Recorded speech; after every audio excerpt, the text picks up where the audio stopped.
మాల్దీవ్స్ సంబంధించి నిజంగా భారతీయులకు హ్యాట్స్ ఆఫ్. నరేంద్ర మోడీ గారి విషయంలో, భారతదేశం విషయంలో మాల్దీవ్స్ సంబంధించి ముగ్గురు మంత్రులు చేసినటువంటి వ్యాఖ్యలకు నిరసనగా భారతీయ సమాజం సోషల్ మీడియా ద్వారా బాయ్కాట్ మాల్దీవ్స్ అని చెప్పి ఒక సోషల్ మీడియా ద్వారా ప్రచారం చేసిర్రు.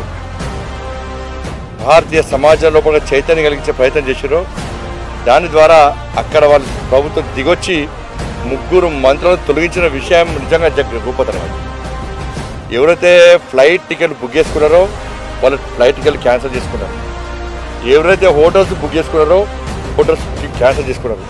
దీని ద్వారా వాళ్ళకి కనువిప్పు కలిగింది. భారతదేశం జోలికి వస్తే, భారతదేశ ప్రధాని విమర్శిస్తే భారతీయ సమాజం ఏ విధంగా ఐక్యతతో గుణపాఠం చెప్తుందో, ఏ విధంగా ఐక్యత ప్రదర్శిస్తుందో ఇవాళ దాన్ని ప్రపంచానికి చాటి చెప్పినటువంటి ఘనత ఇలా భారతీయ సమాజం. ఇవాళ ప్రభుత్వం దిగొచ్చింది, ముగ్గురు మంత్రులను తొలగించింది. బట్ ఇది భారతీయుల ఘనత. ఇలాంటి ఏ సంఘటన జరిగినా కూడా దేశానికి వ్యతిరేకంగా కానీ, ప్రధానమంత్రికి వ్యతిరేకంగా కానీ ఇలాంటి ఏ సంఘటన జరిగినా కూడా దాని మీద ఇదే విధంగా స్పందించాల్సిన బాధ్యత ప్రతి భారతీయుడు ఉన్నది.